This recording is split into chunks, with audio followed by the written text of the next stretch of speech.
Hello everyone, Sejr here. Thank you so much for joining me for another Kendra card video hop.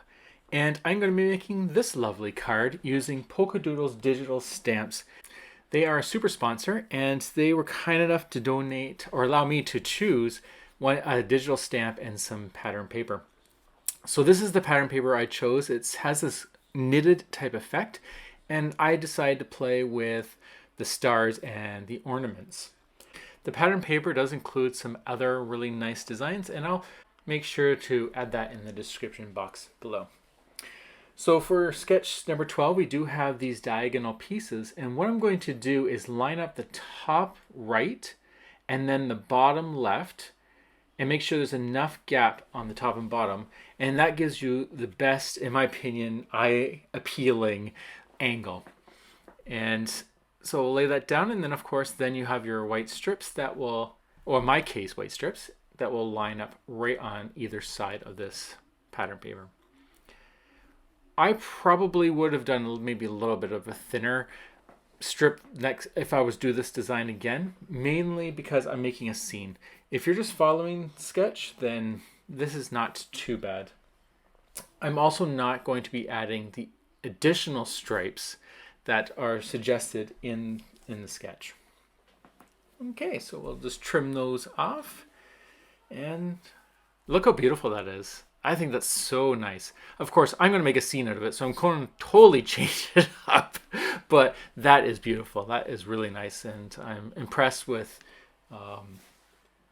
that this is a digital pattern paper. I cannot make a Christmas card without snowbanks.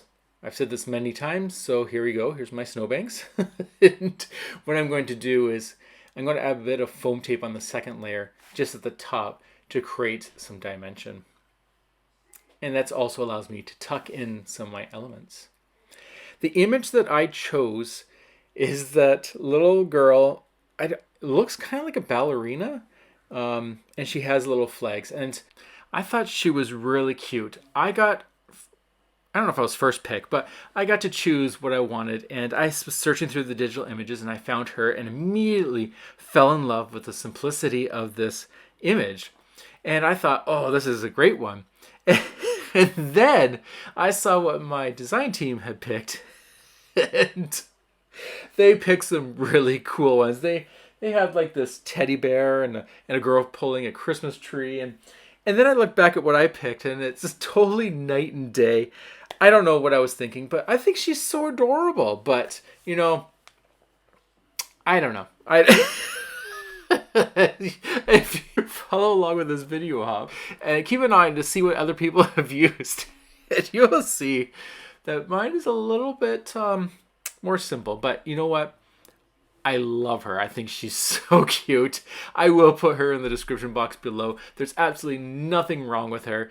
I just thought it was funny how everyone else's are a little bit more detailed than this happy girl with the plain face and the flags banners.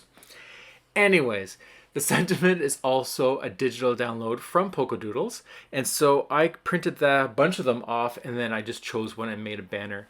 And this one says, "Have a cute Christmas," because she is so cute. Even though I'm laughing, there's nothing wrong with it. It's just all in my head, but she's so cute. To decorate this a bit, just to add a little bit more festivity to it, I got these Spellbinders cutting dies, and they have bulbs and stars and snowflakes, and I chose the bulbs. I'll once again put that in the description box below as well. And I just cut them out of some alcohol-friendly paper and used the same colors that I used on the flags. And then I just added little ornament pieces to it and placed them all down. And then I had an extra one that I was going to hang on top of the banner because I wanted a nice odd number on the bottom. And plus it looks cute just hanging there. And then I'll just add a little bit of extra cardstock there so it's nice and flush underneath the banner. And this is coming along pretty well. This is pretty much done. I'm just going to glue it all down, and then actually I don't know how much I want to say because no, I won't say anything. I'll save it for another video. So it's like a cliffhanger, right? Now you gotta watch the next video. Anyways, so I'll glue these down, and then what we'll do is I'm just going to add a little bit more to the scene, just to give it more of a Christmas wintry feel. And what I'll do is bring in some glitter, because it's Christmas, and some alcohol markers just for shading. So when I'm placing these ornaments down, what I'm kind of doing is making it actually look like they're sitting in snow. So I'm trying to make them level if they're close together. Okay, and then my dirty piece of printer paper. I'm going to just add some glue here, and then I have this. What's it called? It's called Clear Rock Candy Distress Glitter. I've had this forever, lasts forever, so this is pretty much my go-to Christmas glitter. And I just want to make it look like the snow had just fallen and it's just laying on top of these ornaments. And then I see there's a little bit of room for more glue, so I'll just kind of touch this up and then we'll add some more glitter to that. Just trying to focus on the tops, so not around anywhere else, just sitting there on the top there with nice fluffy snow. And this will settle down a little bit. It is chunkier glitter, so it will stay up a bit, but it will flatten. And then I'm just going to use an alcohol marker and add a little bit of shading underneath some of these bulbs to make it look like there's indentations in the snow. And that's it. This is one cute Christmas card. And although I did laugh about the image, I think she's adorable. And I'm so glad I picked her because I really like her. And so I do hope that you liked her as well as the Christmas card. Definitely check out Polkadoodles. They have tons of digital stamps available, and they are a lot of fun to play with.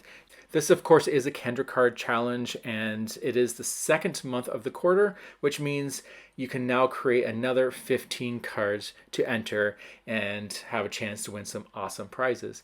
If you're not familiar with Kendra Card Challenge, I will put a link in the description box below where you can find the PDF and you can print that out, follow the instructions, and essentially you're just taking 6x6 pattern papers and following guides to make 15 cards. So I do encourage you to play along. It is a lot of fun. Get your creativity going. So I hope you enjoyed this, and I hope you enjoy the rest of the video hop. There are some really amazing, talented design team members, and I hope you have a cute rest of your day. Take care, and I'll talk to you later. Bye.